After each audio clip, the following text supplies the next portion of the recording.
बड़ी खबर यही है कि एनडीए को 3 से 4 सीटों का नुकसान इस बार उठाना पड़ सकता है। बड़ी खबर है चूंकि एनडीए को 3 से 4 सीटों का नुकसान उठाना पड़ सकता है और ये जो 3 से 4 सीटें हैं वो 3 से 4 सीटों की अगर हम बात करें तो इनमें खूंटी, सिंहभूम और लोहरदगा की सीट शामिल है। ये जो सीटें हैं ये इसलिए भी महत्वपूर्ण है क्योंकि खूंटी को लेकर के कई दिनों से मंथन जो यही चल रहा था और आशंकाएं भी लगाई जा रही थी कि इस बार खूंटी सीट पर अर्जुन मुंडा की जीत जो है वो पक्की नहीं है। खूंटी सीट पर टफ फाइट जो है वो देखने को मिल रही है। जो एग्जिट पोल के नतीजे आए हैं वो नतीजे भी यही बता रहे हैं कि खूंटी, सिंहभूम और साथ ही लोहरदगा पर टफ फाइट है। ये 3 सीटों का आकलन जो है वो आज हम विस्तार पूर्वक दर्शकों को बताएंगे।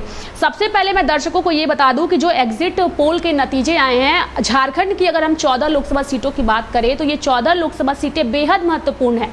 2019 में 14 लोकसभा सीटों में से 12 सीटों पर एनडीए की जीत हुई थी और जो फॉर्मूला 2019 में था वही फॉर्मूला 2024 में भी पार्टी ने रखा था। यानी कि 2019 में अगर हम एनडीए के फॉर्मूले की बात करें तो 13+1 के फॉर्मूले से पार्टी ने चुनाव लड़ा था और इस बार भी पार्टी ने 13+1 के फॉर्मूले से चुनाव लड़ा।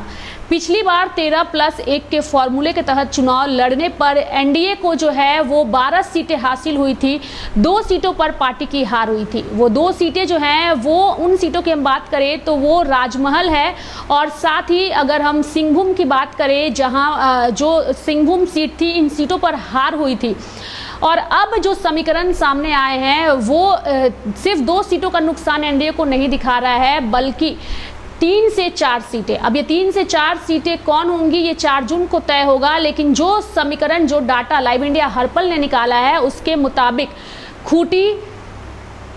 खूंटी सीट जो है वो महत्वपूर्ण है जहां पे पार्टी को हार का सामना करना पड़ सकता है। लोहरदगा और सिंहभूम एक सीट जो है वो क्वेश्चन मार्क पे है और ये एक सीट कौन होगी ये 4 जून को ही तय होगा।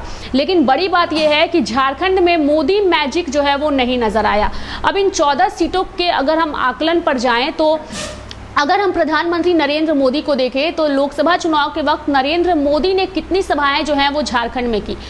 6 सभाएं जो हैं वो नरेंद्र मोदी ने झारखंड में की और इन 6 सभाओं में उन्होंने हर एक सभा से 2 से 3 लोकसभा सीट को जो है वो कवर करने की कोशिश की है। वहीं नरेंद्र मोदी के मुकाबले जो है वो राहुल गांधी की कम सभाएं हुई। अंतिम चरण में जो है 6ठे चरण को लेकर के सोनिया गांधी की बेटी जो है प्रियंका गांधी वाड्रा उनकी सभा हुई रांची सीट पर और साथ ही लोहरदगा सीट पर भी उनकी सभा हुई और दोनों ही जगहों पर उन्होंने अपने उम्मीदवार को जिताने की अपील की। लोहरदगा में टफ फाइट नजर आ रहा है। लोहरदगा की अगर हम बात करें तो लोहरदगा सीट पर कांग्रेस पार्टी की ओर से सुखदेव भगत मैदान में है तो वहीं लोहरदगा पर सीट पर बीजेपी की ओर से सुदर्शन भगत है। सुदर्शन भगत को टफ फाइट देते हुए जो है वो नजर आ रहे हैं लोहरदगा से कांग्रेस के उम्मीदवार सुखदेव भगत और काफी टफ फाइट मानी जा रही है। खूंटी पर भी अगर हम केंद्रीय मंत्री की बात करें अर्जुन मुंडा तो उनके लिए भी इस सीट पर जीत हासिल करना उतना ही मुश्किल है जितना कि पिछली बार उन्हें मुश्किल हुआ था। 1500 वोटों से मात्र उनकी जीत हुई थी 2019 में और 2019 में, जी हाँ, और अब जो है वो जीत हासिल करना भी उनके लिए मुश्किल नजर आ रहा है। वहीं सिंहभूम की अगर हम बात करें तो सिंहभूम सीट जो है वो कांग्रेस की परंपरागत सीट रही है। गीता कोड़ा वहां से सांसद जीती थी 2019 में कांग्रेस की टिकट पर, लेकिन इस बार गीता कोड़ा भाजपा में शामिल हुई और वहां भी टफ फाइट जो है वो नजर आ रहा है। ऐसे में हम कह सकते हैं कि झारखंड में मोदी मैजिक जो है वो नजर नहीं आया। मोदी मैजिक का जिक्र हम बार बार इसलिए कर रहे हैं क्योंकि नरेंद्र मोदी की गारंटी पर देश ने भरोसा जताया। नरेंद्र मोदी की गारंटी का जिक्र तमाम भाजपा के नेता करते रहे हैं और नरेंद्र मोदी भी अपनी गारंटी का जिक्र झारखंड में उन्होंने किया। लेकिन झारखंड एक आदिवासी बहुल राज्य है और जब झारखंड की बात होती है तो यहाँ के आदिवासी अपने आदिवासी नेताओं के प्रति ज्यादातर जो है वो जागरूक नजर आते हैं। झारखंड की अगर हम स्थितियों की बात करें तो झारखंड की जो स्थितियां अभी पिछले 1 से 2 सालों में रही है, जब से राज्य में हेमंत सोरेन के नेतृत्व में सरकार बनी थी, उस सरकार के दौरान ईडी जो है वो काफी एक्टिव नजर आई और इस ईडी की कार्रवाई जो है वो आगे बढ़ती गई। एक के बाद एक नेता जो है वो गिरफ्त में गए और ईडी की जो तलवार है वो हेमंत सोरेन तक पहुंची और हेमंत सोरेन भी जेल के सलाखों के पीछे हैं। हेमंत सोरेन के बाद मंत्री आलमगीर आलम तक वो रडार पहुंची और अब आलमगीर आलम भी जेल के सलाखों के पीछे हैं। कई सारी स्थितियां स्पष्ट तौर पर अलग अलग तरीके से नजर आई, लेकिन सबसे बड़ी वजह ये रही कि झारखंड में आदिवासियों ने हेमंत सोरेन की तरफ जो है वो अपना झुकाव ज़्यादा जो है वो दिखाया और मोदी का मैजिक जो है वो एग्जिट पोल में थोड़ा कम नज़र आया। क्योंकि झारखंड में जिस तरीके से स्थितियां बदली है, अगर हम बाबूलाल मरांडी की बात करें तो वो फिलहाल भाजपा के प्रदेश अध्यक्ष है। बाबूलाल मरांडी की प्रतिष्ठा इसलिए दांव पर है क्योंकि जब राज्य में रघुवर दास की सरकार थी तो रघुवर दास के कार्यकाल में राज्य में बीजेपी ने जो है वो 14 में से 12 सीटें जीत करके केंद्र की सरकार को देने का काम किया। लेकिन अब जब नेतृत्वकर्ता यहां पर बाबूलाल मरांडी हैं जो कि जेवीएम पार्टी में थे, पहले वो भाजपा में थे, राज्य के पहले मुख्यमंत्री भी थे, लेकिन वो जेवीएम में चले गए, उन्होंने अपनी पार्टी बनाया, भाजपा पर वो हमलावर रहे।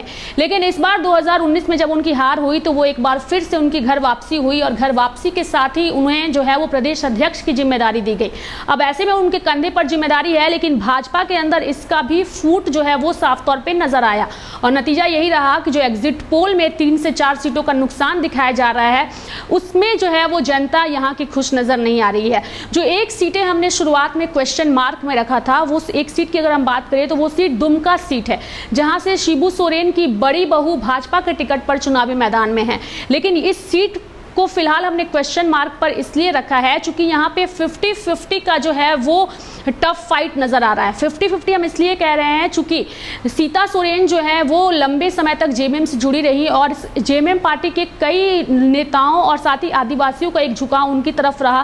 क्योंकि दुर्गा सोरेन ने भी अपनी जिस तरीके से ताकत जेएमएम पार्टी को बनाने में दी और इस दौरान उनकी मृत्यु भी हुई और अब उनकी पत्नी चुनावी मैदान में भाजपा के टिकट पर है, तो एक सिंपैथी उनकी तरफ भी नेताओं का नजर आ रहा है।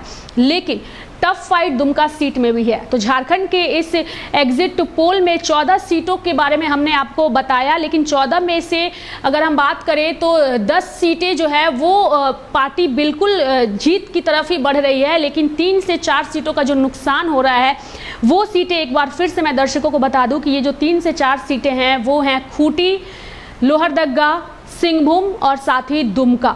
ये चारों सीटें जो हैं वो फिलहाल क्वेश्चन मार्क में हैं और हम विस्तार पूर्वक दर्शकों को इसलिए इन सीटों का आकलन बता रहे हैं क्योंकि यहाँ पे टफ फाइट जो है वो इंडिया गठबंधन के नेता जो है वो देते हुए नजर आ रहे हैं। अब चूंकि एग्जिट पोल के अनुमान जो है वो सामने आ गए हैं, लेकिन इंतजार 4 जून का है कि आखिर 4 जून को क्या ये एग्जिट पोल जो झारखंड के सामने आए हैं वो 4 जून को अलग होते हैं या इसकी के बिल्कुल विपरीत होते हैं। क्या होता है कि 4 जून को तय होगा, लेकिन लाइव इंडिया हर पल कि इस एग्जिट पोल को जो हमने बताने की कोशिश की है उसमें कितनी सच्चाई है और हमारी खबरों पर कितनी मुहर लगती है, ये 4 जून को ही तय होगा। तो इन 4 सीटों का विश्लेषण जो है हम एक बार फिर से आपको 4 जून को ही देंगे और इन सीटों पर 4 जून को क्या नतीजे रहे 14 की 14 सीटों पर, ये भी हम आपको विस्तार पूर्वक बताएंगे। तो मेरे साथ फिलहाल इस खबर में इतना ही। आप देखते रहिए लाइव इंडिया हर पल। नमस्कार।